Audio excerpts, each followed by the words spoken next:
And she likes nice cars, late nights, tattoos, long flights, new shoes, old Nikes, new clothes, new sights. Good love, good drugs, good drinks, good times. She lives, she loves, she fucks, and she likes so loud. When the place sold out, in the dark, lay it down. In the light, wear a crown. She gon' tear it up now. She gon' tear it up now. 2 a.m. she gon' bend, sing it when the lights out. Little baddie with a face like that, I'm a natty, gotta have it when she play like that. Call me daddy and I crave that cat. Little bratty with a natty, she don't play, she bad, oh. And I just want it all for me. Lock her down fast, go fall for me. Cause I'm giving you all you need. Anything you want, baby, call for me. Never felt like this before. She got a look you can't ignore, and got a taste most can't afford. Yeah, she'll leave you wanting more. And she likes nice cars, late nights, tattoos, long flights, new shoes, old Nikes, new clothes, new sights. Good love, good drugs, good drinks, good times. She lives, she loves, she fucks, and she likes when the bass so loud. When the place sold out, in the dark, lay it down. In the light, wear a crown. She gon' tear it up now. She gon' tear it up now. 2 a.m. she gon' bend, sing it when the lights out. With a face like that, I'm a natty, gotta have it when she play like that. Call me daddy and I crave that cat. Little bratty with a natty, she don't play, she's bad, oh. And I just want it all for me. Lock her down fast, go fall for me. Cause I'm giving you all you need. Anything you want, baby, call for me. Are you interested in warming things up in the bedroom? Kinky candles are blended wax play candles. Our candles are carefully designed and fragranced with an aphrodisiac to ensure your pleasure is taken to new temperatures. To get started with a drip, drop, splat, or pour, give us a call. 079-461-6001. That's Kinky Candles on 079-461-6001.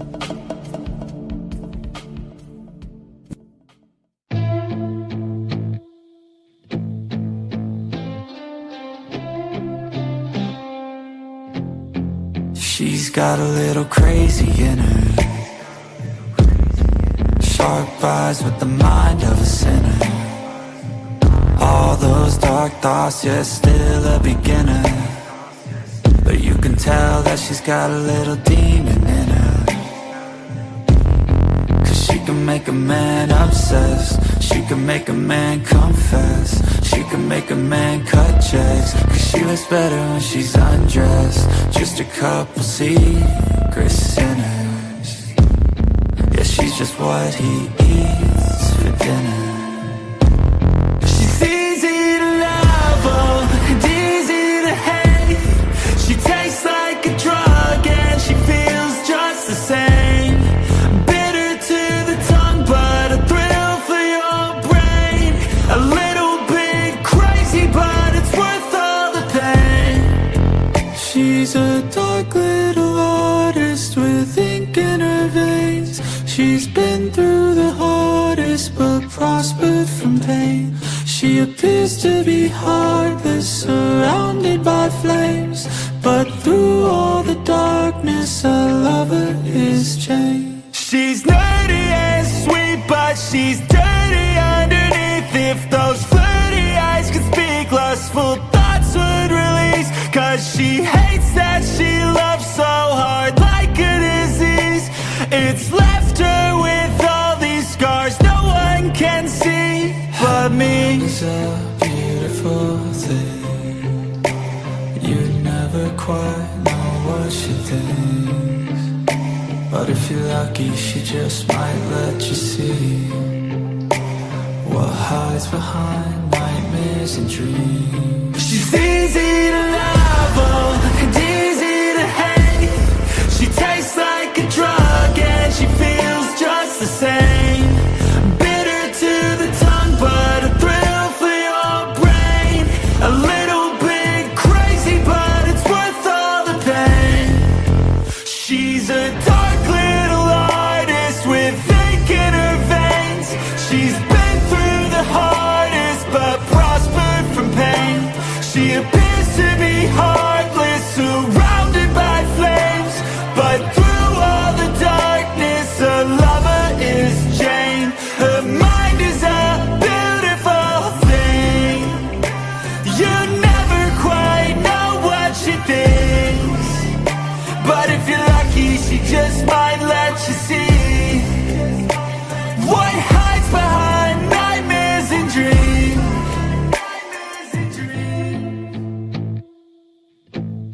Good day, I'm Jean-Marie van Graan, also known as Lola Blakely, and I'm thrilled to introduce to you Lotus Love, your ultimate destination in relationship, intimacy and wellness coaching. As a wellness, relationship and intimacy associated counselor, I'm passionate about helping individuals and couples navigate the complexities of modern relationships.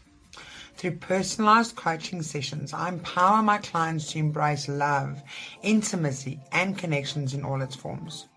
Whether you're exploring ethical non-monogamy, navigating post-divorce life, or preparing for the dating scene, I'm here to support you.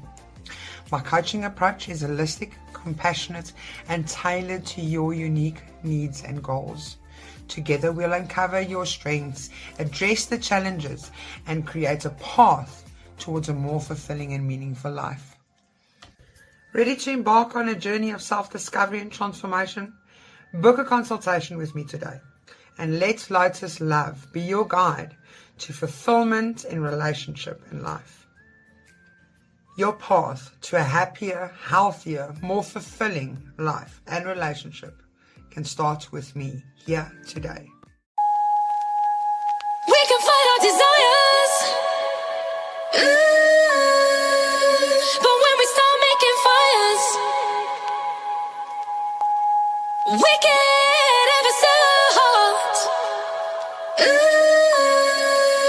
Whether we like it or not. They say we can love who we just. But what is love without lust?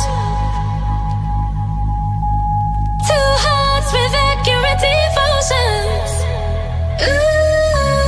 What are feelings without emotions? I'm going in for the kill.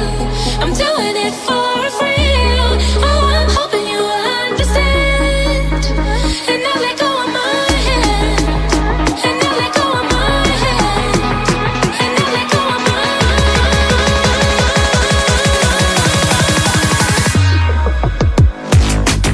I'm going in for the kill.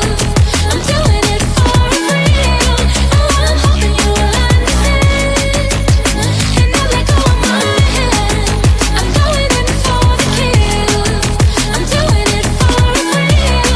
Oh, I'm hoping you will understand. And now let go of my hand. I hang my hopes out on the line. Will they be ready for you in time? If you leave them out too long, they'll be withered by the sun. Full stops and exclamation marks. My words stumble before I start. How far can you send emotions? And this reach across the ocean. I'm going in for the kill. I'm doing it for a thrill. Oh, I'm hoping you will understand. And now let go of my in for the kill. I'm doing it for a thrill. Oh, I'm hoping you will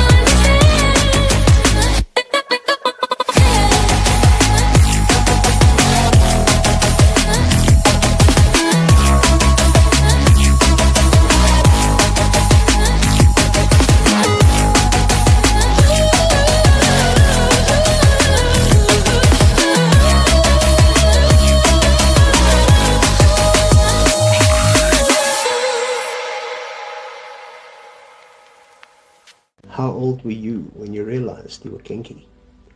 My name is Jerry Pelser, and in my latest book I explore the topics of friendship, young love, family secrets, and kink positivity in a new series of 4 books called The Felicity Street Annals, a children's story for adults. The first book in the series launches on the 30th of May and is available in both paperback and Kindle on Amazon.com, along with my other, distinctly more adult, BDSM-flavored novels. The views and opinions expressed in this program are those of the speakers and do not necessarily reflect the views or positions of any entities they represent or that of the program, its presenters, hosts, directors, or other team members. This show is intended for audiences aged 23 and older. This production and its digital copies contain content of an adult nature. If you are easily offended or are under the age of 18, this show is not intended for you. The posts, pages, and recordings within are intended for adults only and may include descriptions of scenes of sexual content, suggestive opinions, detailed discussions, and graphic topics. Listener discretion is advised.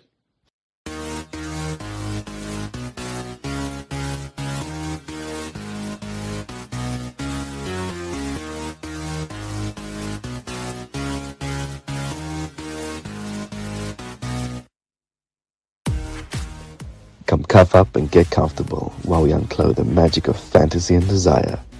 Tie in with us and learn how to earn your key to getting kinky. You're welcome. Spank us later, because tonight's class is about to begin. Good evening, lustfuls.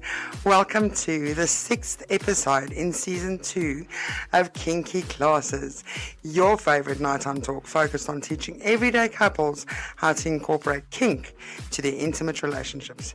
Tonight's class is called Getting from Fantasy to Flogging Flawlessly. Incorporating kink to your intimate relationship can seem very scary for both you and your partner. However, applied correctly, sensual impact can cause an amazing euphoric experience. Domme Claire joins Lola and Medusa this evening to discuss how everyday couples can practice impact plays safely and sanely, hopefully soberly so. And let me, as usual, go ahead and start this evening's episode off by mentioning the association endorsement sites, if I don't knock my phone off of the table while I'm at it. Z-Nights. The Z-Nights website has combined socials, events, parties, and workshops for all walks of life and like-minded individuals. Z-Nights is a quality South African community of fun, unique, uninhibited people who enjoy life to the fullest, who are into casual dating, social networking, and open relationships, and alternative lifestyles. With an extensive amounts of social platforms for us adults to connect on, Z-Nights makes finding these quality connections easy, affordable, and accessible. If you'd like to join the Z-Nights community, head on over to www.znights.com and explore countless possibilities. Then, of course, our endorsement site, Lola's favorite friends at the Council of Fantasy. The COF is a lifestyle-orientated community, catering for everything from BDSM all the way to lifestyle and everybody that's somewhere in between. We host events in all spectrums in a safe, sane, and consensual way. We are an all-inclusive community, and the only shame we shame are those shamers themselves. Shame on you. One of the main focuses of the COF is in education, and not just in BDSM, but sex positivity, lifestyle positivity, body positivity. I mean, we've even got a women empowerment group. You guys can come on over and find us at www.counciloffantasy.co.za. Alternatively, head on over to my website. That's www.lelustfm.live. Yes, the lovelies with a double L. We know we lustful up in this business. Find the link to the WhatsApp community right at the bottom of the home screen. There's like a little WhatsApp icon. Click on the icon and come and join the WhatsApp community. Then, your Lola Blakely production moderators for this evening are my man Axel and one of the newest members to our production moderating team, Mr. Fox himself. Our technical director this evening is Mr. MVG, standing in for Medusa as the whipcracker production manager this evening, as Medusa's going to obviously co-host with me. Feel free to engage with them or send them questions that you'd like answered. They're here to keep us safe during the airing. Please note that the guests and hosts will answer questions before the break and just before the end of the show again. Now, it's one of my favorite times of the evening. I get to welcome my co-host, the whipcracker herself, my other wifey, Medusa. Hello, my gorgeous red-headed beauty. How are you doing, lovely? Good evening, Miss Lola. I'm fine, thanks. How are you? I'd also be smug if I missed ladies' night last night, madam. Oh, I'm so sad about that. Really, it broke my heart. Like, But it was that or my wheel falling off. So So choices. Medusa was supposed to be VIP last night with our ladies' night. For everybody that missed the episode, we did an episode on masturbation last night. Myself and my other wifey Carmen, from Play With Me live from the ladies' night with Lola. Event was immensely successful. We had a hell of a time, but Medusa sadly had car problems, so she couldn't join us. So my evening was nearly fulfilled. I was just missing that one red-headed spark in my night. So we'll have to have another ladies' night then. Oh, that sounds divine. Next time I just won't drink that much. Goodness, I had a hangover today, let me tell you. Have you had a good week, Medusa? I had a fabulous week, thank you. How was Right. your weekend? It's been stressful. It's been tiring. It's been appearances and events, and it's just been too much. But we survived. I survived another week in 2024. So it's about that time also in the episode now that we get to introduce our guest this evening. Medusa, you've had a couple of words now with our guest this evening. Isn't she beautiful as well? She is, and I'm so excited. Like, So am I. I could not get enough of her Instagram account. Even me. Listen, I it's was addictive, right? scrolling, Yes. sharing pictures. Yeah, no, definitely. I love Yeah. it. I absolutely love it. So I first came around an ad on Z Nights, actually. That's how I came to know about Domme Claire. Because myself and Bev are like tighties, right? So I was updating my Z Nights profile and I was like, who's this Domme Claire? Ooh, I like that red.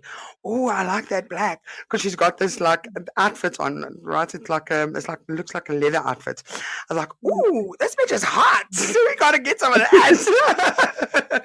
I want to know what she's all about. And then of course I found the Instagram and I was just gobsmacked. So without further ado, okay, let's get to the guest this evening. Domme Claire has been a professional dominatrix for 5 years, and we must stop saying she. I need to get used to this, so please excuse me. They are also a kink educator for all genders and sexual orientations. There's room for all at their feet. They are neurodivergent with ADHD and ASD and passionate about mental health in BDSM and BDSM for mental health. They are non-binary queendom. This means they do not identify with any particular gender, regardless of how masculine or feminine they might present. They are attracted to a person's soul. I love that. And energy. Wow. Man, goosebumps. Not just their gender. But none of this makes them who they are. Their curiosity, sense of humor, their intuition, work ethic, and their passion makes them great at who they are. They bring all of this to being a Dom.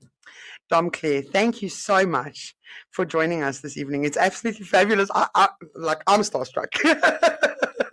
This is exciting. Yay. And of course, you've just come back from Germany. So, I mean, are you still jet lagged?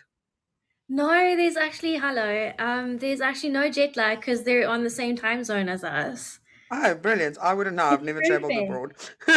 It's absolutely perfect. It just works really nicely because you just have this long flight and then you're still in the same time zone. You don't have to worry about jet lag. It's Love it. convenient. Well, thank you for joining us and welcome. We're very excited to have you here this evening. Let's start by telling us. Let's start the evening off by you telling us how exactly you came to be where you are. I mean, you've got quite an extensive following already, and where did all of this come from? I was actually a dancer. I was an exotic dancer at Mavericks here in Cape Town. And that's where I got my kind of first real life exposure to kink was in the dances. People started asking me questions or like making requests for specific things like choking or spanking or whatever. And I got really into it. And then I was the one asking people like, what are you into? What can we play with? What can we do? And that's where I learned that pro doming can be an actual job. So I started doing some research into it, and I saw that there wasn't much happening in Cape Town except for one other dom. And I was like, well, there's surely like a demand for it. I'll be the supply. Because I have an economics background, so that's why that joke is. I love it, supply and demand. I like that.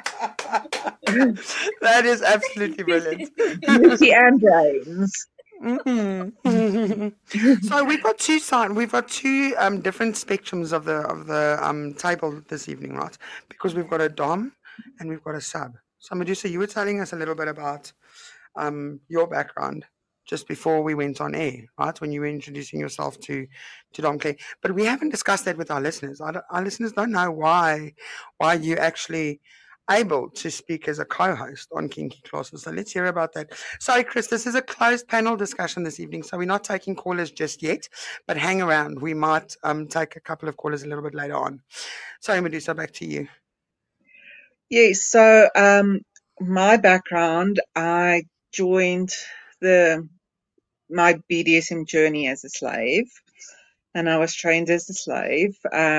Thereafter, I was very fortunate to serve under a German master as his submissive, and along the way, I found a passion for educating new submissives, educating them as what to look out for, what to expect. I have a big passion for education, and even though I'm a submissive / slave, I can top, and I do top from time to time. I only top women. And yeah, so that's me in a nutshell. Brilliant. I mean, so I'm going to have to watch myself. Switchy Lola on the side. I'll just watch myself on air this evening. You thought those threats were just love letters. Listen, you and your stinging nettles can fuck right off, okay, let me tell you. So Domme Claire, this evening's episode, and I sent you a list of episodes that you could actually pick from, right? When I approached you for the interview, because I didn't care which one we got you for, I just wanted to have you on air. So why this episode in particular? Have you got a passion for impact play? Oh, I love impact play. I've done a workshop on impact play. I've done a specific impact play evening at my dungeon. I love impact play, and in my dungeon I've got like 2 shelves of impact play implements. So you can clearly see by looking at my toys what I like. What's your favorite impact toy? Oh, people always ask me that, and I always say it's so unfair to pick a favorite. It's so unfair to all the other ones. I want to second that. It's not fair to all the other ones. But if you want to break it into categories, I can. So if you, for example, want to go with something that's newbie friendly, I will go for my leather paddle. If it's something that I want to bruise someone with, I'll go for my wooden paddle with holes in it, or my one acrylic paddle. If it's someone that can take a beating, I'll go for my cane. Oh, yes. That's sexy. Medusa, you'll have to say something now because I'm just like gathering my thoughts. Oh, we've lost you, Medusa. Oh no. Yeah, we've lost volume I'm there. here. There we Can go, you you're hear back. me?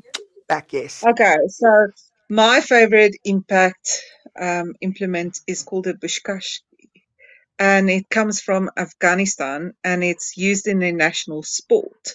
So it's a little, like a little braided leather whip, about 40 centimeters with a little heart in the middle. And these riders ride with it, clutching it in their teeth. And in the sport, they hit each other with this. So it's made to do impact. And it's it's like polo. It's on horses. No animals get hurt at all. It's completely right. But that leaves such a beautiful, deep sting. Wow, that thing is right up there as my favorite. So let's get down to business, right? Do you have a lot of newbies that come and see you for like in your line of work? Newbies that want to maybe explore and experience impact plays in specific, and they don't know maybe how to incorporate it in their relationships. Would they then come and see you, and then you give them like a taste of what it would look like? I do get a lot of newbies, yes. I adore the newbies. I like what's like one of my favorite things about the newbies is watching them fall in love with BDSM the way I have. Sharing this beautiful thing with them. That's like what I love. And I do get a lot of newbies that I do impact play with, especially because I want to show them that it's not an absolutely terrifying concept. Can I just have a round of applause? Wait, hold on. I've got an applause here. There we go. We got to have it. Hold on. Pressing the wrong buttons here. There we go. It's the nails. I love that you said that, because that's the thing that I always try and get across and through to people. BDSM isn't dark, dangerous, and Dungeons and Dragons, right? It can be absolutely super sexy and super sensual, and it can really add so much to your intimate relationship. Medusa, you've got your hand up there. Yes, and adding to what you said is impact play can be very therapeutic.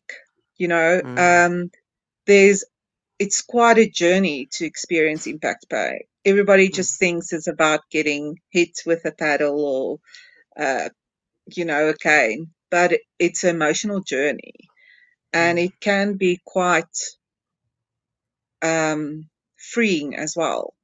And you can get a big emotional release. And it's also quite a workout. This is something I don't think newbies realize, but after impact session, you can expect all your muscles to be quite stiff the next day. And it's one of the things I like the most, is because you don't realize it, but you do put tension on your other muscles. And it's a wonderful side effect if you love pain like I do. So here's going to be the Lola comment. You guys know I need to go to this every single time, right? So you contract when you orgasm. Now you're going to contract when you orgasm. You're going to contract when you get impact play. Are you going to be double stiff the next day? That's all I want to know. Let's hear from Domme Claire. How would we go about teaching these new vanilla, because look, this whole production, the first season we touched on kink quite dramatically, and we went into a lot of details. But what we decided is to reinvent the show when we renewed it for a second season, and we decided to focus on educating normal everyday couples on how to incorporate kink to their relationship. Because the BDSM guys know, the guys that are kink friendly know kink. We can't teach them anything. We don't want to teach them anything. We want to teach your normal guys, your neighbors next door, Tannie Sunny van across the road.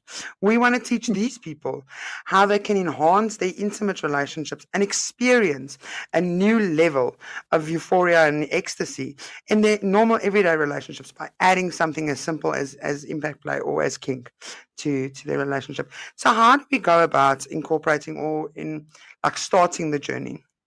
Starting the journey, I would say your first step is just communication.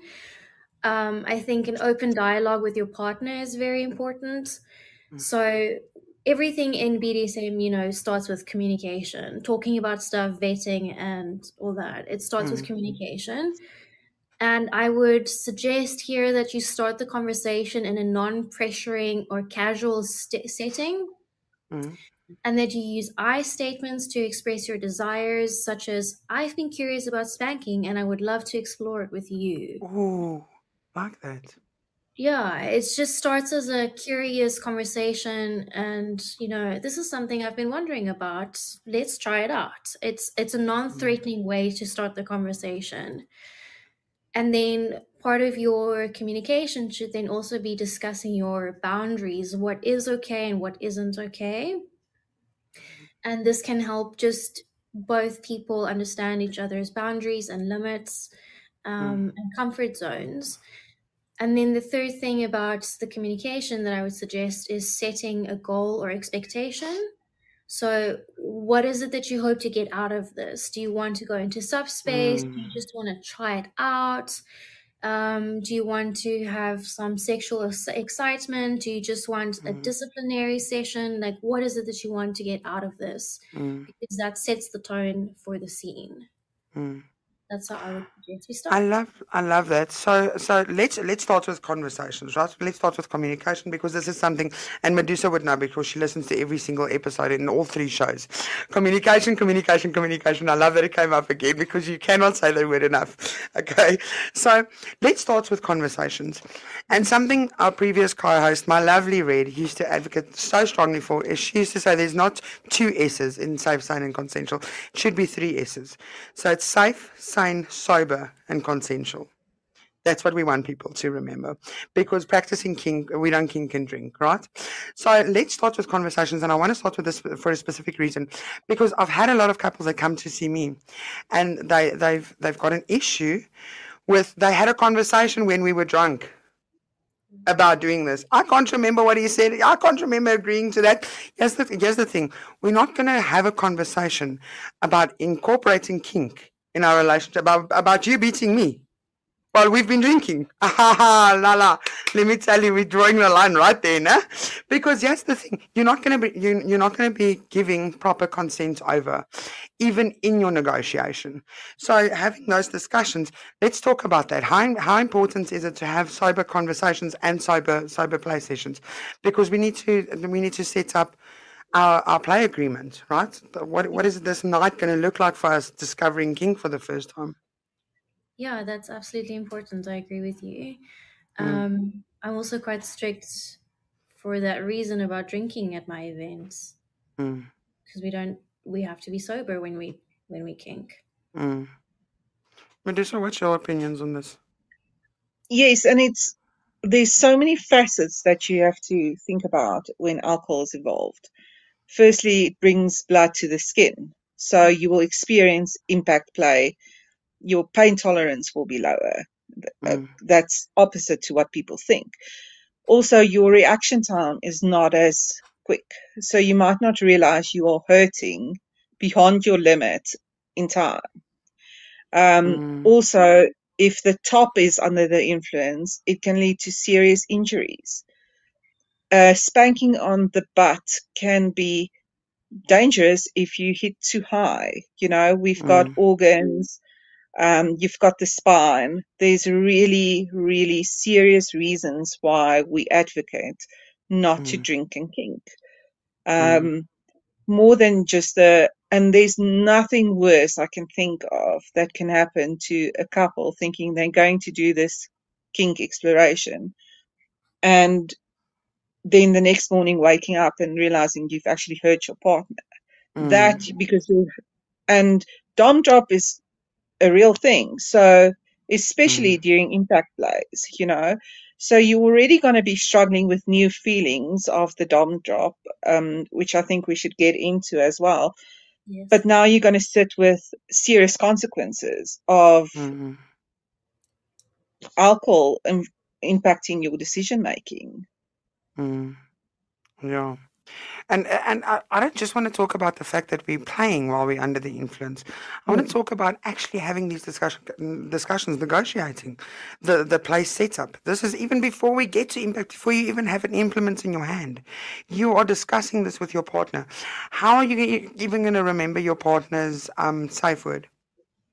How are we going to remember what the limitations are? How are we going to remember what we discussed? Our session's going to look like, what we're going to be using, what we're going to be exploring with. These things are important, and people don't realize that. People don't think beyond getting my dick wet. That's going to be the fun part of the evening, right? No, babies, let's think about these things seriously, because you can cause serious harm to your partner, which I'm sure is not the intention. If it is, then you shouldn't be practicing kink, right? Yes. What's next on your list there? On my list, well, since we are talking about kind of being on the safe side of things, why don't we have a chat about safety precautions? Let's do. That's perfect. That's a perfect next topic. Okay, so basic anatomy areas that are okay for spanking. Let's start with that. Yes. butt is always the first one. Your buttocks is always the first one for spanking. Your inner and outer thighs, I also really like. Your inner thighs are softer and they bruise nicely. So then when you're walking the next day or when you're sitting and changing position, you'll feel your bruises and be remember what's happened. Yes, that reminiscent. Yes, those. Oh, I like those. Yes. It's one of my favorites for that very reason. Yes. And usually with my Germany submissives, I go really hard at their inner thighs and their butt because they have flights back home. So that they properly remember me. So that's what I do. Love. That causes another. It's cause for another applause, but my nails are in the way. Other areas that are okay, but maybe less well known: your forearms, your biceps, your chest, and the bottom of your feet are also okay. Okay. And obviously, we avoid areas with organs like kidneys. So your lower back you avoid, your spine and your joints you avoid. Other than that, So I've got a question, right? This episode is called Flogging. It's got the word flogging in, but it's the whole episode is surrounding impact play. So please, listeners, don't get confused. This is about impact play in general. So say I've got a favorite saying. Lola's always aiming for a caning. I love a caning, right? That's just me. But other people, especially the newbies, it might be very, very hurtful for them because it's quite a it's quite a painful thing to go through. So what are we suggesting these guys start with is my first question. My second question is, are your erogenous zones going to be the same for somebody taking a flogging as opposed to somebody with a riding crop, as opposed to somebody with a stinging nettle, as opposed to somebody with a cane? Are all of these zones going to stay the same throughout your body? I don't think so, no. You asked first, what areas to start with for newbies. I would suggest starting with the bum and thighs.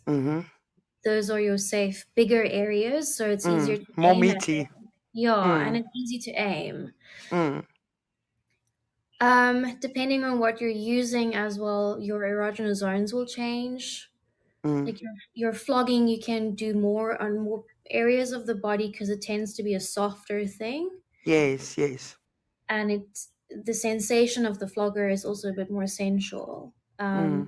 Whereas something like a paddle that's more thuddy, that'll also change depending on where you use it. And a cane or a crop, for example, are more stingy. So we're not going to use a cane and a paddle on the lower back. No, absolutely not. Because we don't want to rupture kidneys and shit. That's okay. That's a red zone. Okay, gotcha. Okay. I would also suggest for newbies that are just going for their first impact session with each other, trying to see if that's really their thing, to maybe use like a wooden spoon.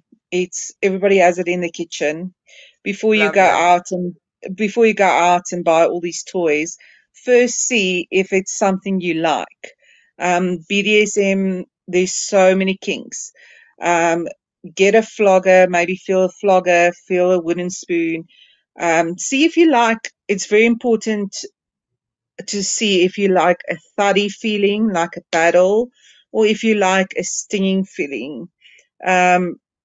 Personally, I hate a paddle, but I absolutely love a riding crop, right? And I love a whip, So each person has their own preferences, and you need to explore that, but slowly.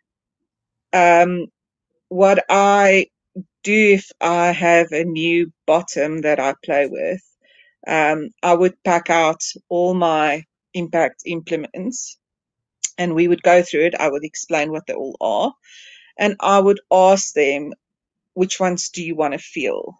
And then we would do a very light test on each of them on the butt.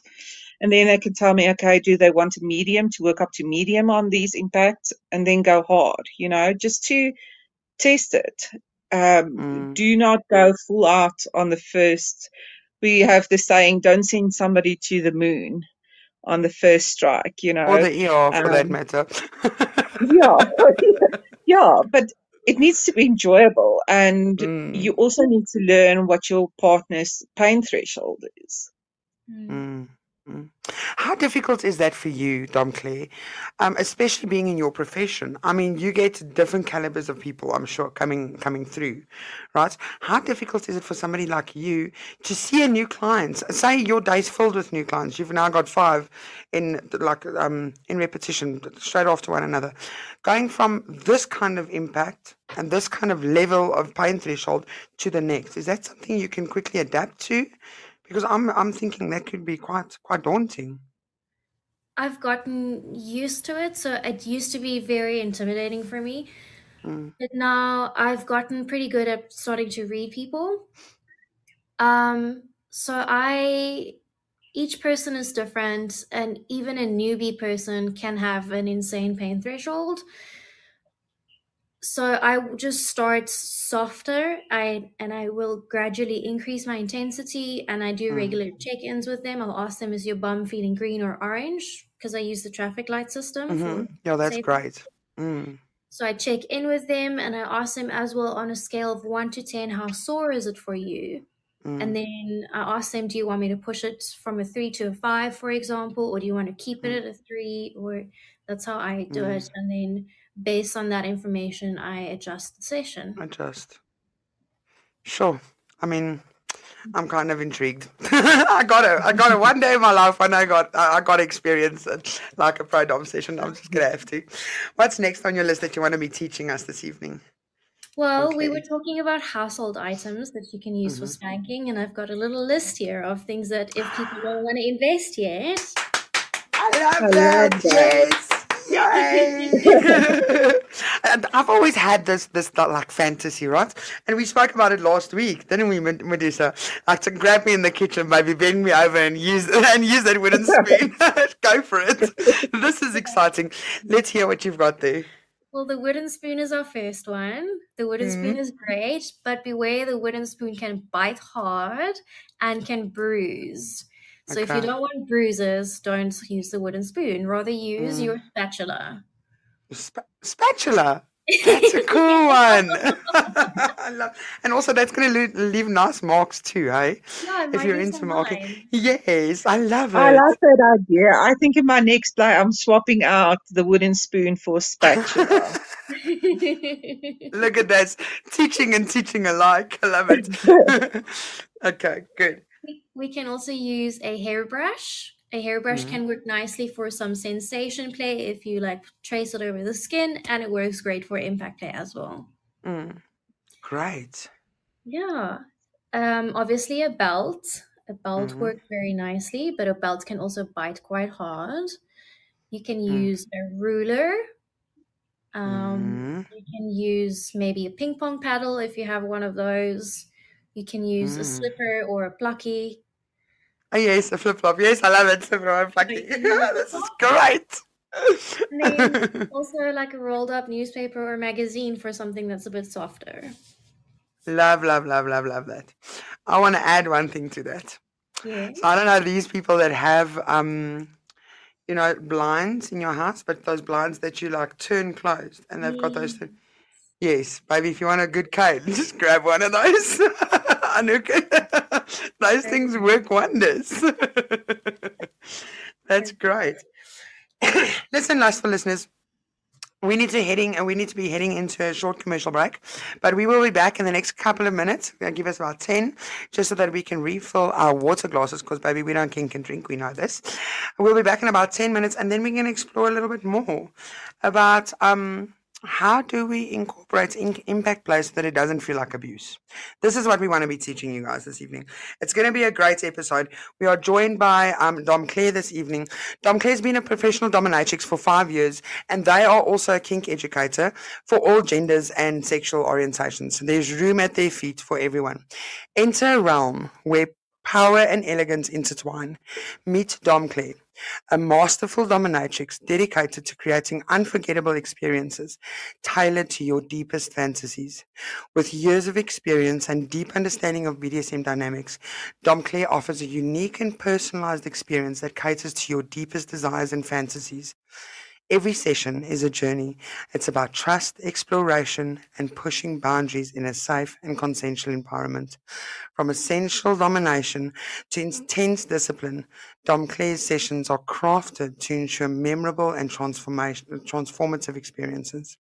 Explore a wide range of services, including spanking, bondage, role play, and more. Whether you're a novice or experienced player, Domme Claire's expertise and attention to detail will guide you through an unforgettable experience.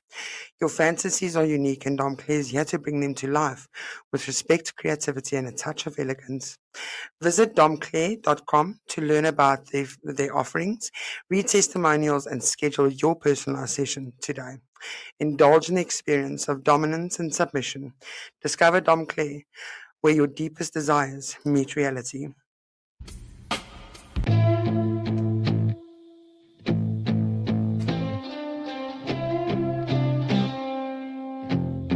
She's got a little crazy in her, sharp eyes with the mind of a sinner. All those dark thoughts, yeah, still a beginner, but you can tell that she's got a little demon in her. 'Cause she can make a man obsessed, she can make a man confess, she can make a man cut checks. 'Cause she looks better when she's undressed. Just a couple secret sinners. Yeah, she's just what he eats for dinner. She's easy to love, oh, and easy to hate. She tastes like a drug and she feels just the same. Bitter to the tongue, but a thrill for your brain. A little bit crazy, but it's worth all the pain. She's a dark little artist with ink in her veins. She's been through the hardest but prospered from pain. She appears to be heartless, surrounded by flames, but through all the darkness a lover is changed. She's nerdy and sweet, but she's dirty underneath. If those flirty eyes could speak, lustful thoughts would release. 'Cause she hates that she loves so hard like a disease. It's left her with all these scars no one can see but me. It's a beautiful thing. You never quite know what she thinks, but if you're lucky she just might let you see what hides behind nightmares and dreams. She's easy to love, oh, and easy to hate. She tastes like a drug and she feels just the same. Bitter to the tongue, but a thrill for your brain. A little bit crazy, but it's worth all the pain. She's a dark little artist with ink in her veins. She's been through the hardest, but prospered from pain. She appears to be heartless, surrounded by flames, but through all the darkness, a lover is Jane. Her mind is a beautiful thing. You never quite know what she thinks, but if you're lucky, she just might let you see what hides behind nightmares and dreams.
How old were you when you realized you were kinky?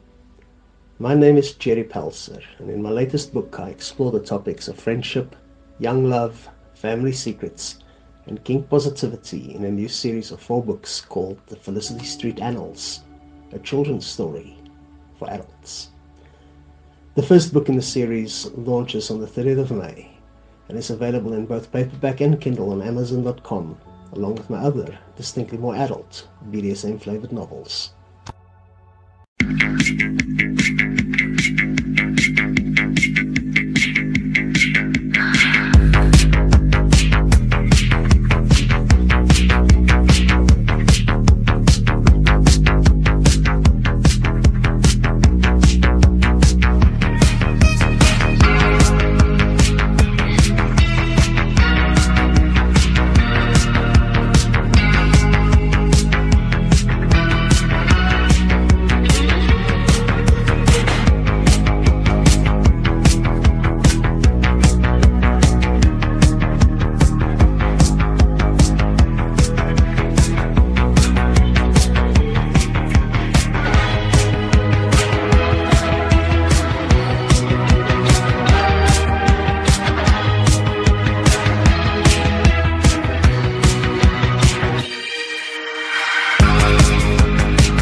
Welcome back, Lustfuls. This evening we are doing getting from fantasy to flogging flawlessly, because we want to teach all of our lustful listeners how to become flawless at incorporating kink into their intimate relationships. Joining us on air this evening is the fantastic, fabulous, and absolutely gorgeous goddess of a Dom from Cape Town, South Africa, Domme Claire. And Lola's been hounding her for quite some time. Listen, I've really, really wanted this guest. I'm so stoked to have her this evening. Welcome back. Also, welcome back, Medusa. So nice to Thank see your you. face again. You know, I love seeing your face on air with me. Oh, it's such a pleasure. I'm so honored that we have Domme Claire with us tonight. It's amazing, and the first half has gone absolutely amazing. I've had the most amazing feedback already. Everybody's just saying, "Oh, she speaks so well. We love this. This is exciting, educational, information that you guys are sharing." So thank you very much. Okay, where did you learn all of your? Where did you get to learn all of your knowledge? How did you come to? Is it practice makes perfect, or was it just something that you were naturally kind of gravitated towards? I think it's a healthy mix of both. I've always been naturally dominant, so that's never been an issue for me. When it came to the actual pro-doming stuff, in the beginning, everything was terrifying for me as a dom because I was a baby dom. So I took the time and effort to actually learn from my experienced submissives and ask them what they like and show me how they I wanted. love that. So I took that as a learning opportunity, and then it was practice makes perfect. I love it. Medusa, I see you smiling there because you obviously resonated with something there. I agree. As much as technical knowledge is important, like nothing comes to practice makes perfect. You can read how to cane somebody till you blue in the face, but that will not teach you how to Be a decent hit dom. somebody. And that brings me to something I want to ask Domme Claire to help us with, maybe. Tips for people new to kink on how to practice accuracy and how to practice those swings. You know, that's very important to be consistent and maybe to give some advice. You can start initially by practicing maybe on a pillow, and it's very simple. Love it. Practice, aim on the pillow, see if you're hitting where you want to hit, and after that, then maybe move it on to your partner. And I would suggest people always, and this is, I don't know if this is a newbie mistake, but people always think that they require a big arm motion, which you don't. You can literally just do a flick of the wrist. It's all in the wrist, yeah. So Love aim it. is so much better, and you're still very effective at just flicking the wrist. I Yes, love and it. adding to your pillow example, what I also can suggest is maybe putting 2 pieces of masking tape on the pillow and try hitting between those two so that you zoom in your accuracy. Yeah. That's Unless you want multiple marks over multiple areas of your buttocks, then I mean, like, go to town. But that's going to be all about your negotiation that you're going to have with your partner, right? Yeah. Do you find to all of our, and also let's just quickly take a moment just to say thank you to all of our listeners for joining in, all 2,600 of you guys. I mean, you guys always come out in the masses to support the show. Real, loyal, lustful listeners. We love the lot of you. We love your need and your hunger for education when it comes to sex positivity, and just on absorbing all of that energy and that education really means a lot to us, because that's what we do the show for, right? That's why it's so important to us and our guests and all of the co-hosts. So thank you from the bottom of our hearts. There's a bunch of chatter going on the Podbean app itself. Our technical director says I'm good at hitting a fly mid-air. That's not going to count. See,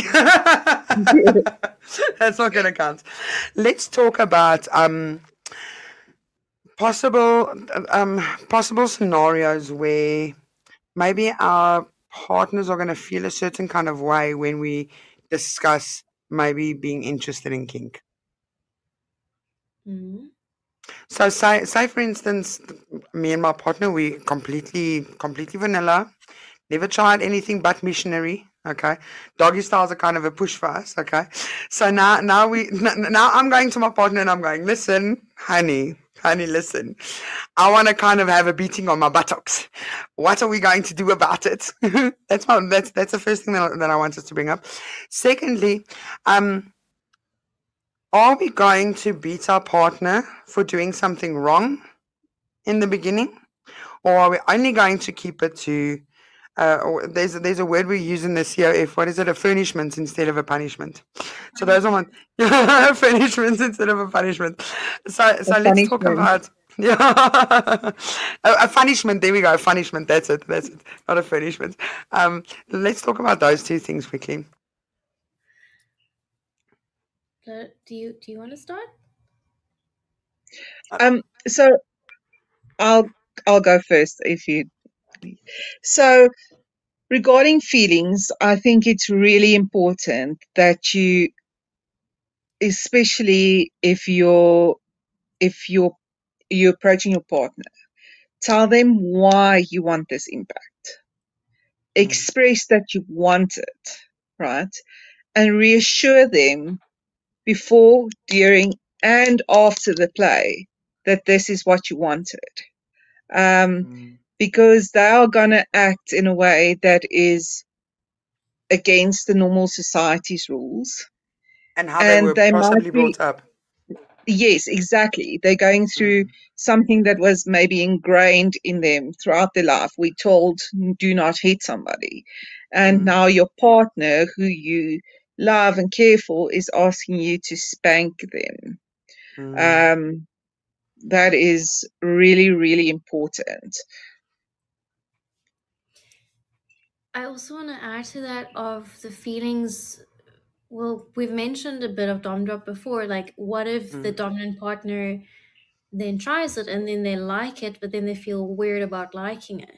Thank you for bringing that up. You see, this is so important. That is so important. You're not a freak. Yeah, Love that. You're absolutely not a freak. There's all kinds of reasons to love it, and there's all kinds of, for both the dom and the sub. For the sub, the reason that we love it is for that endorphin rush, that subspace Yes. feeling that we go into. And for the dom, it's very much, for me, is about what I see my partner gets out of this. That feeling, that amazing feeling of, look at what I can do for them. Also going into dom space, which is an incredible feeling in and of itself as well. And just that power exchange, that's so intoxicating. So there's so many reasons that we love it, and it's not weird for liking it.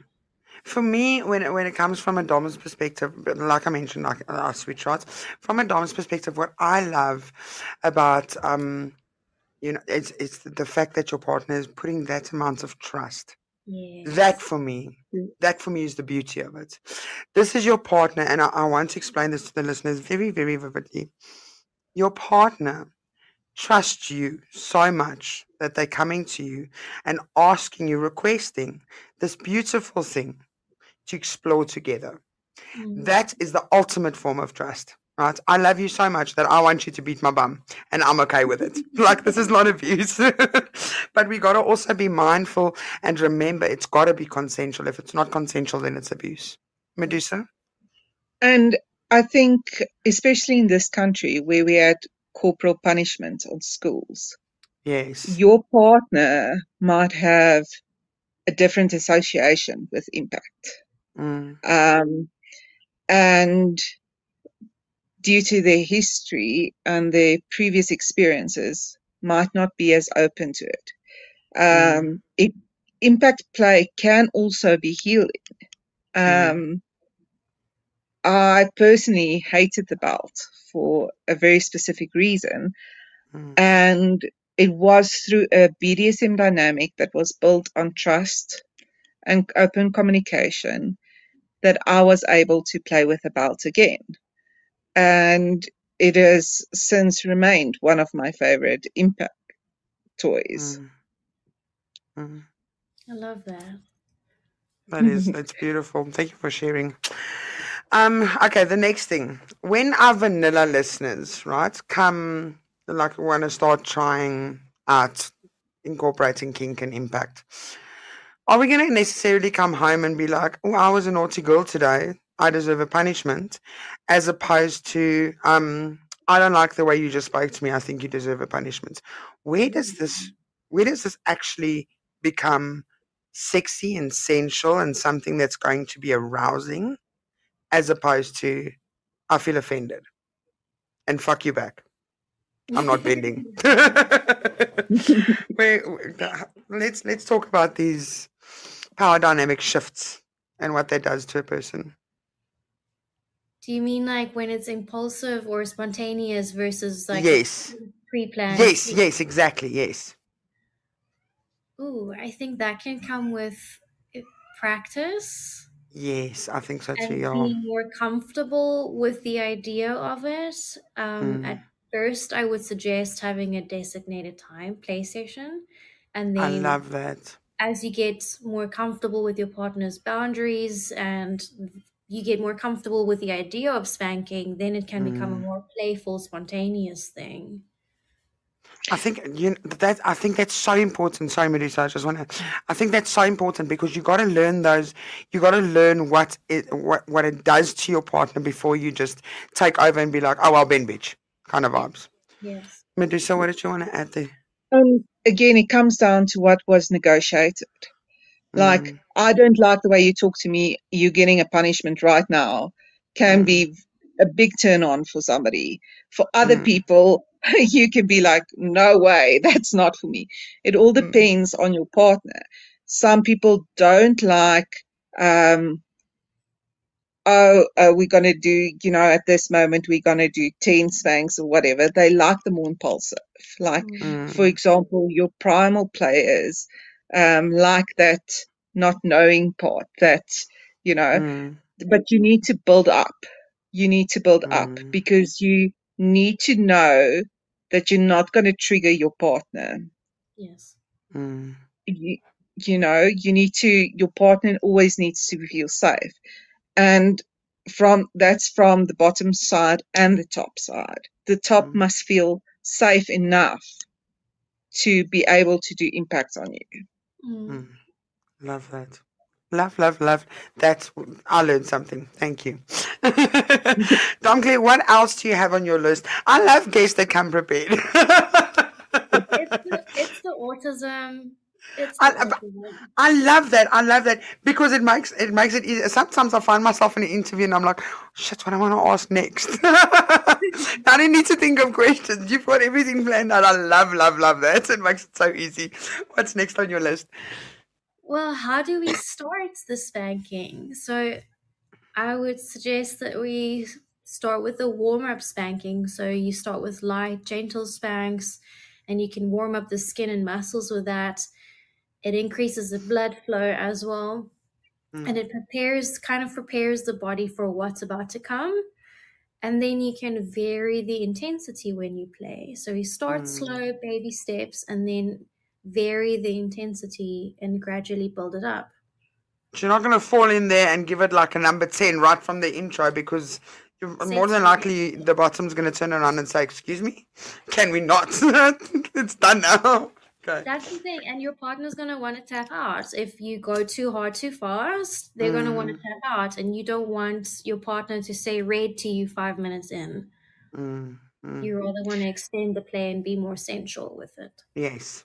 And that's really important. Like for newbies attending a BDSM party, they might come across something like a cold caning, where there is no warm-up. But that is done by experienced players. I would highly recommend not to start off that way. If you become more experienced and you prefer it, that's something different. But just because you see something at an event does not mean it's recommended for newbies. I actually want to jump in here, and I want to say all of our vanilla listeners that want to experience kink, please don't go to a BDSM party so early. Okay. If you haven't done adequate research, if you haven't listened to all of the episodes, if you haven't really done your homework, please don't go and scar yourself by going to a rack event. Okay. It's going to be horrible and you're not going to like it. And you're not going to want to experience something that could be absolutely beautiful to your relationship. Just take baby steps. Let's take baby steps. Am I right, ladies? Because like I just want to make sure. That is definitely very, very true. You need to be mentally prepared. You need to understand the fundamentals of BDSM. You need to understand consent. You need to understand aftercare before you go to any event. Yes, you can end up, like you said, you can end up triggered if you do not understand what's going on and the dynamics and the power exchanges at play. For instance, I don't watch blood play at all. I've been to many a BDSM party. I don't watch blood play. It's not my kink. I don't like it. It triggers me. It triggers me horribly. So I won't watch it. I don't like it. But other people find it fascinating and they find it interesting. Other people are like, oh, that's a little bit of blood. That's not even oh, please, I wanted to see something more gruesome. So each to their own, but you got to find your own first. Yeah. I think that's the important thing. What's next on your list, Domme Claire? Well, while you're busy with your impact play, you have to pay close attention to your partner's body language. How are they responding to what you're doing? Are they flinching or tensing up or pulling away? Then you might have to check in with them to see how they're doing, or you might have to adjust the intensity. Are they relaxing into it? Then you can know that they're enjoying it. You can even increase your intensity a bit. So check their body language. That's very important. I love that. I just want to add to that brilliant point. So I personally stopped bruising. For some reason, my body stopped bruising. So if you do impact on me, it's quite different than doing impact on somebody else. So you need to make sure how your partner marks, also for feedback on how hard are you going. And it's important that if you become aware that you don't bruise easily or you do bruise very easily, to communicate that. And like, if you have any medical issues, it's really, really important to communicate that before the play. Love that. Makes sense. So, what I always find fascinating is I've heard a lot of people speak about leather ass. Is that a real thing? Or is it a made up term? It is really, really real. It's real, Really? and it can become really, really serious if you develop a leather skin from too much impact too frequently. So that's what it's from. It's from Yes, aiming for a caning too frequently. Okay, gotcha. exactly. So you need to rest for about 4 to 6 weeks between. Do you, Domme Claire, how long do you prefer your clients to rest between severe impact sessions? I usually go with the bruising, how long the bruising takes to heal. So that can take anything, usually about 2 weeks. And it also depends on their emotional state that they're in, like if they're still dropping or if they're completely okay. Yes. Yes. So what happens is like the deep tissue don't heal fully. And then if you do impact too frequently, that's when the leather bum develops, the leather skin. And after a while, the skin starts splitting and making scabs. And then if you reach that point, you will never be able to have impact again on that part of your body. Oh, And wow. it can get as severe that you might need actual skin grafts. So Wow. this is not just a please don't play too frequently. It's really, really important that if you do a very serious impact sessions, that you take proper precautions. And Wow. there is something called subfrenzy that is especially Mm, frequent with impact plays.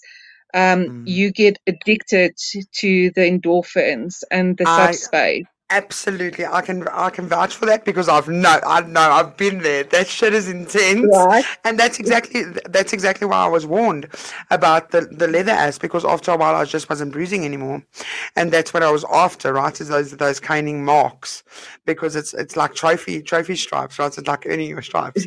That's what I love, and I didn't know back then. I didn't have friends like you, Medusa, my wifey, my beautiful other half of my of my tripod. I didn't have anybody to learn from. It was just me on my own, and I had no idea I was in sub frenzy. And that's when you become so quick and vulnerable to predators. You don't realize it's dangerous. Yes, and I had an interesting conversation with a new submissive to the scene, and they were doing a lot of impact plays in a space of 2 days. I think they did about 6 plays on different parts of their bodies. Mm, And we had a discussion, and I need to bring my point across. And they were like, no, we're fine, we can handle it, right? mm, And I eventually said to them, you know, I love pain. Do you not think if I could get impact every day, regularly, I yeah. would be not bending every day? And you There's a thrive on reason it. for it.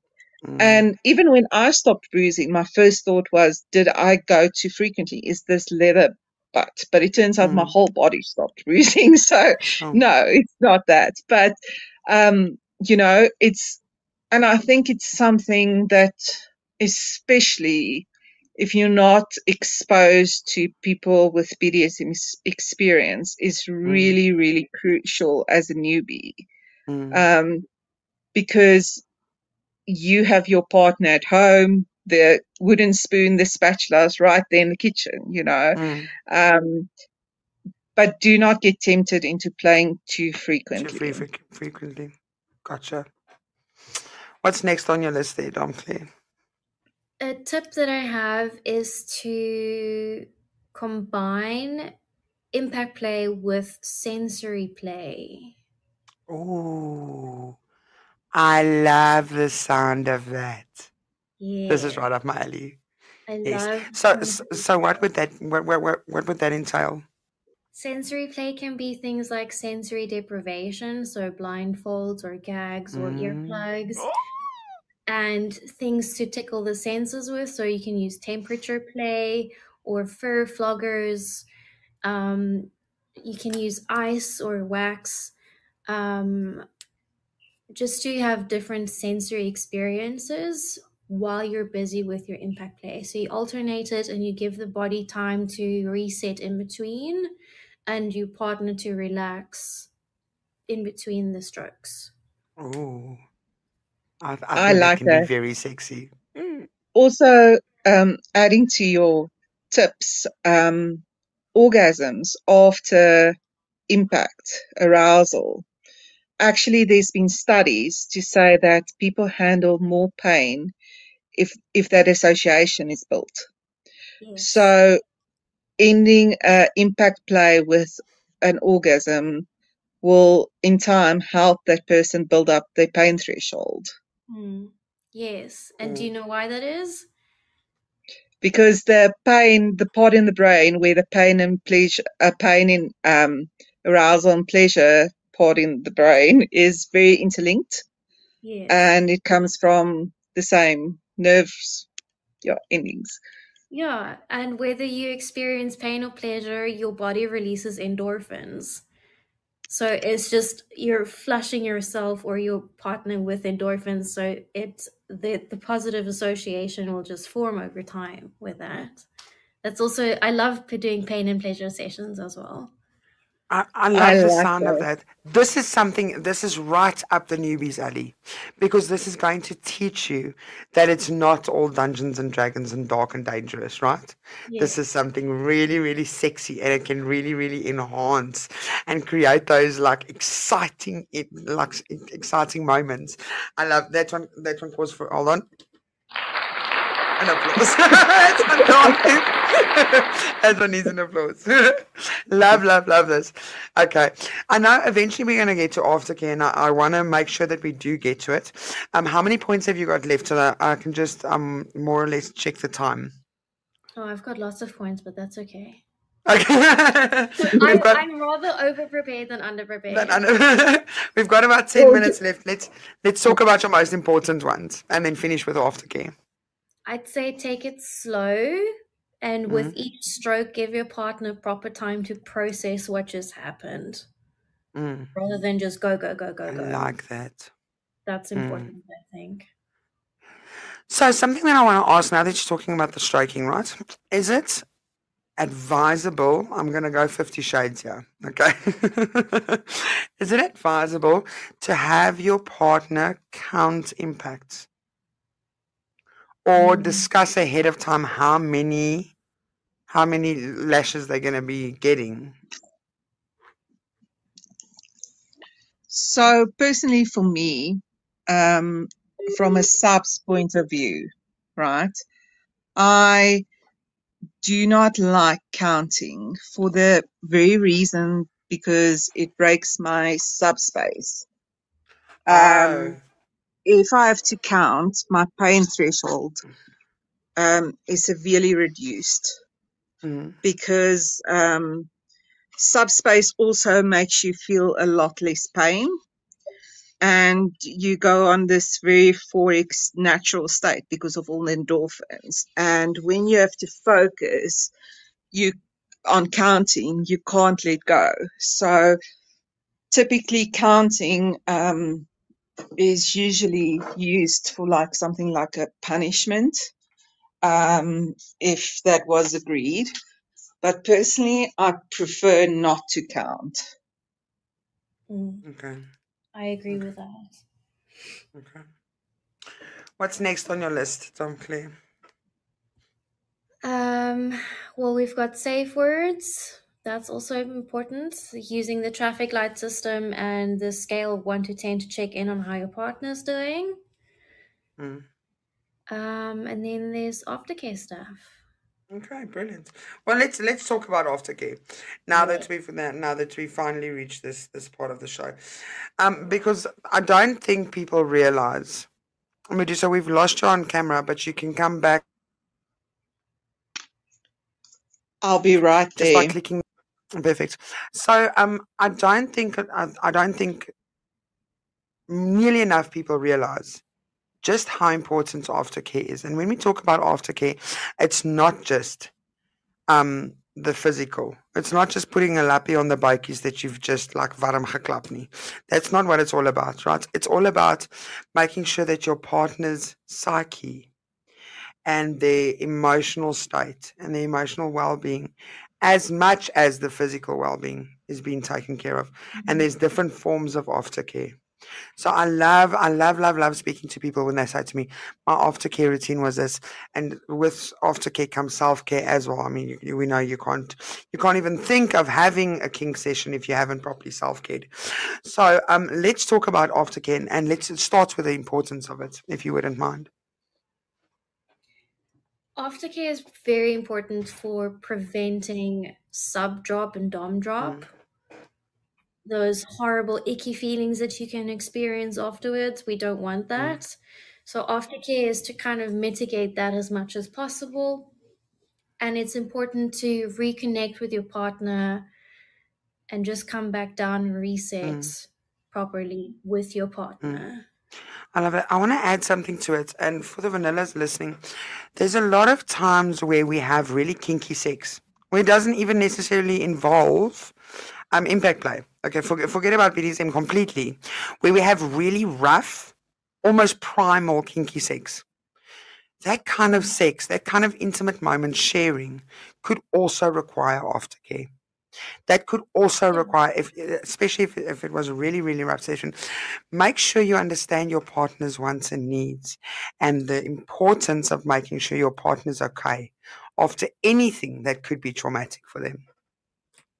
I think that's basically what it's about, right? Am I correct in assuming that it's as much for the sub and the dom job as much as it is to make sure that there weren't any trauma triggers? Yeah, absolutely. Yes. And the Because we don't want to trigger our partners. and especially for the dom, they will probably be experiencing feelings of guilt. Um, you know, and it's really reassuring if the sub speaks to the bottom speaks to the top and tells them, like, thank you, this is what I wanted, this is how I felt during it. I found that telling your dom or your top how it made you feel really helps them deal with that emotions, and breaks down that guilt. How fair The words of affirmation. Sorry about that. What were you saying? So the words of affirmation. How far do we take aftercare? Something that's always bothered me is people expecting aftercare that should last 24/7, 365, permanent aftercare stage, right? And I've seen it time and time again. When does aftercare become abusive? and when does expecting aftercare become abusive to your dom? Well, as a pro dom, I've got a lot of subs, and I definitely cannot do aftercare 24/7 all of the time for everyone. So my aftercare is immediately after the session, and then a couple hours after, or the next day, or a few days later, I want them to send me a message when they've processed what's happened, and I'll give them some more words of affirmation and validation then. So it's immediately after and a couple days later, and not more than that. Do you think people in their intimate relationships that expect that's going to be expecting, like, for instance, my husband and I, or my partner and I, or my wifey and I have had a session, right? And it was a kinky session, and there was impact play, and now I want to be like really, really loved and cared for, and like engulfed with affection by Medusa, say for instance. When does it become that point where too much is too much now? Like you're taking the piss out of something that we call aftercare that's important, and now you're just making it too much of the fact. So Lola, sorry, please go ahead, Dom. I think it's also something that has to be negotiated. Like, we need to negotiate how much aftercare we need and can give. And if it goes beyond what your partner can give to you, then that's kind of where the self-care, I think, comes in. I love that. Yeah, I love that. That makes sense to me. Medusa, what were you going to say? So it's important to realize that sub drop does not always happen directly after the play. If I have an impact session, it takes me 2 to 3 days before I start coming down and having that drop. So my aftercare requirements usually is that obviously I do immediate aftercare after the play, but then 2-3 days later when I start dropping, the first thing is really to identify that you're dropping. That is the biggest step, right? Because you might just think I'm just feeling emotional, and usually the sign for me is if I cry over nothing for no reason. I know, listen, the drop has started, you know. And then for me personally, no matter how many times I play, and no matter what sorry. Yeah, you need to be, there we go, good. And no matter how much aftercare I do directly after my play, I always drop, because I reach phenomenal subspace. And then what I usually do is eat chocolate. I personally like being wrapped in a warm blankie, and I'll watch a chick flick, cry a bit. Half an hour later, I'm fine, you know. But the most important thing is identifying that you're dropping. Because when you are dropping, something funny happens. You just want to run away from your partner. You want to tell them, you know, F off. I never want to talk to you We can again. say You fuck, know, it's nighttime those talk. feelings are, you know, you don't want, like, and this is normal to experience this. And but as soon as that feeling passed, you back to your normal self and everything. So it's really important to realize that what you're going through is normal. Yes. What does a drop look like for a dom? Because I don't think we talk about this enough. I think we always hear about the sub drop and the sub drop and the sub drop and what that feels like and how to take care of them. What does aftercare look like for a dom? Do you want to hear about the drop first? Yes, let's hear about the drop first and then the other one. So drop, we've already spoken about the feelings of guilt, which was in the beginning I dropped hard all the time, and guilt was one of the biggest ones that I felt of like, how could I do this to this person? How could I enjoy doing it to this person? How could I charge the person for what I just did to them? Sure. Those were the three main thoughts that were going through my mind. You could feel sad or empty or depressed. You can feel incredibly irritated or frustrated.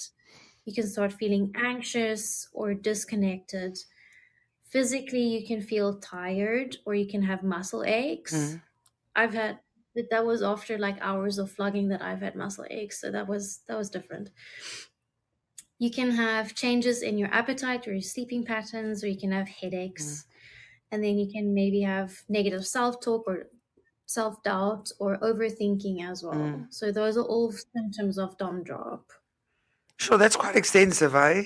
That just shows that the doms also go through it. It's not as easy as giving a couple of claps there, left 2, 3, and then you're done for. It takes a toll. It takes a toll on them as well. Okay. And what does aftercare look like for a dom? What am I gonna do to my partner after I've been the bottom?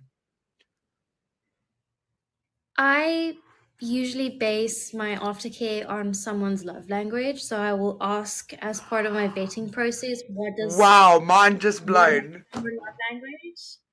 So because I need to understand what will make this person feel loved and cared for. It's not just what can I do, it's what will make you feel loved and cared for. You guys, mind blown. Love that. What is your love language? So it's gonna mine. Well, it's tricky because I've got strict boundaries as a pro dom. So for me, I want words of affirmation and I want quality time as my aftercare with my subs. Okay, that's great. So my two big ones. I am also big on acts of service, but like, so if they like clean up the dungeon with me or whatever, you know, that's just sweet. Sure. I like that. It's the first time that I've heard that. I'm flabbergasted. So impressed. Wow. So one of the things that we used to do is after the play, we would jump in a warm shower, because like if you're bound for long periods, you may be standing in a difficult position to bend for spanks. We would take a shower, and part of my aftercare for my dom was to dry him off as an act of service. Love that. So I would dry him off to say thank you for, you know, and something I think is always great is if a sub thanks or the bottom thanks the top for their pain, for their impact. You know, it's just a little goes a long way. You know, those little moments of service that creates such a close bond, you know. And I don't know about Domme Claire, but giving feedback on how you experience the process Unpacking, as a yes, submissive and unpacking what the it did session, yeah. Yeah. and what it did to you also helps the top with the aftercare and with the drop. Mm. Um, Not so just that's that, my two things. not just that, my analytical like little mind also, I want to immediately go into what can I do better, what can I do to make the session more enjoyable for you next time, immediately go into analysis mode, and then that helps me figure out the answers on how can I make next time even more incredible. Yes, and something I found really helpful is not to immediately talk about it. Wait till you come down, because you might not realize it, but you can be in subspace for a couple of days, right? Not that extreme high, but your levels have not normalized yet. Yeah. And until you do, you will not be able to process things in a very rational manner. It will be looking like through glasses or something that distorts your view slightly. Wait till you've completely come down, think about it, and then give feedback. And don't be scared to give feedback that you might not think the partner wants to hear.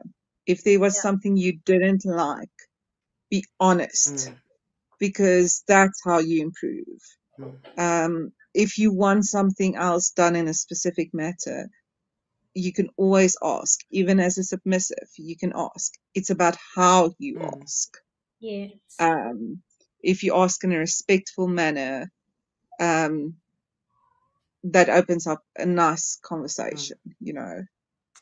So before we end this airing, that was absolutely beautiful from you, both you ladies. Thank you very, very much. I've again learned a lot.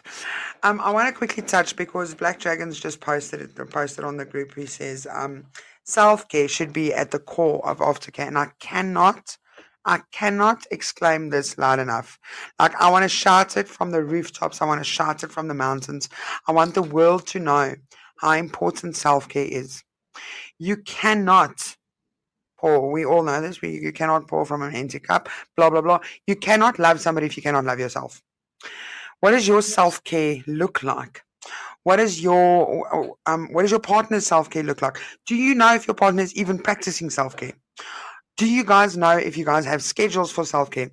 How well are you guys taking care of each other? Taking care of yourself so that you can take care of each other. It's so important to understand that you shouldn't even be engaging in emotional discussions if you haven't had proper self-care, if you haven't taken care of yourself. Going back to before we unpack the session, why do you think we wait a couple of days before? Because you gotta get your own head clear. Do your own self-care. Find out how you're feeling, what you're thinking of it. Get your mind clear. Get your soul clear. And then find out what your wants and needs and likes and dislikes was. You cannot think if your mind is foggy. Your mind is going to be foggy if you don't take care of yourself. Self-care involves eating healthy, doing affirmations, self-affirmations. It includes taking care of your a little bit of exercising. If you don't like exercising, maybe spend time in nature, read a good book, allow yourself some chocolates, allow yourself some guilty little pleasures. That does not break down your body. It does not include, self-care does not include going out on and out of town, having drugs and copious amounts of alcohol. That is not self-care. That's absolutely harmful behavior. So that's not constituted as self-care. I had a client the other day that when I asked her, what did you do to make yourself feel better? Oh, well, I went out clubbing and I drank. Honey, that's not self-care, okay? What about reading? What about taking care of yourself? What about listening to music? What about just being within yourself, taking a hot bath? All of these things can be constituted as self-care. And that's my little nugget for the listeners this evening, because, Lola's all about the self-care. That's very important. Before they end the episode, Domme Claire, is there anything else that you want to add? Maybe a nugget that you want to leave the listeners with? Just remember that you're not a freak and it's all okay. Love that. Absolutely love that. Absolutely. We've loved having you on the episode. It's really, really, really been such an honor having you here, and really such an honor. I don't even have other words. Thank you so much for joining us. Medusa, my love, anything from you? Yes, my pod. Sorry, can you guys hear Yes. me? Yeah.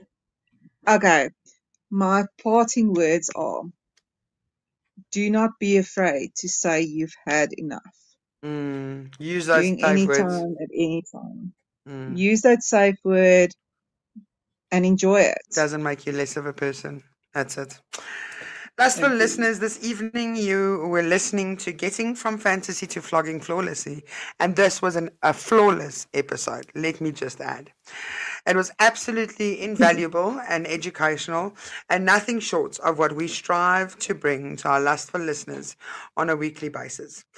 What can the lustful listeners look forward to this week going forward? Wednesday night on the Lifestyle Lectureship Show, we have got my girl Debbie, half of the fabulous duo co-host that's hosting with me this season. Miss Debbie and myself are going to be doing just jealousy, because in ethical non-monogamous relationships, jealousy is still prevalent. Let's talk about that. Let's find out how we combat it, and let's work through it. On Friday night with my girl Carmen, my other wifey, we are going to be doing, we haven't decided what we're doing actually. We're supposed to be doing burlesque, but we are undecided. We decided last night that we're undecided. We might do prostate or we might do sex drive.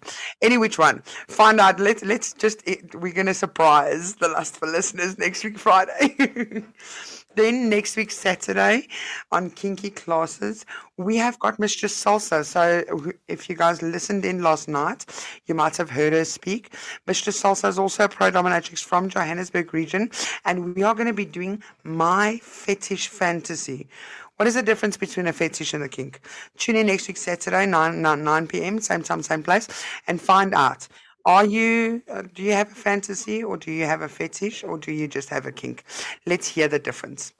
And that's it for this evening from the Lola Blakely production series. We have had an absolute jolt with all 2,600, correct myself, with all 2,600 live listeners this evening. The chatter on the Podbean app has been absolutely amazing, and we have had an absolutely fabulous time spending time with your lustful listeners this evening. Tune back in next week, same time, same place. Until then, stay lustful, listeners. We can fight our desires. But when we start making fires, we get ever so hot. Whether we like it or not. They say we can love who we just.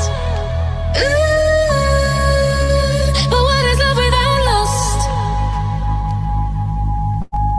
Two hearts with accurate devotions. What are feelings without emotions?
old were you when you realized you were kinky? My name is Jerry Pelser, and in my latest book I explore the topics of friendship, young love, family secrets, and kink positivity in a new series of 4 books called The Felicity Street Annals, a children's story for adults. The first book in the series launches on the 30th of May and is available in both paperback and Kindle on Amazon.com, along with my other, distinctly more adult, BDSM-flavored novels.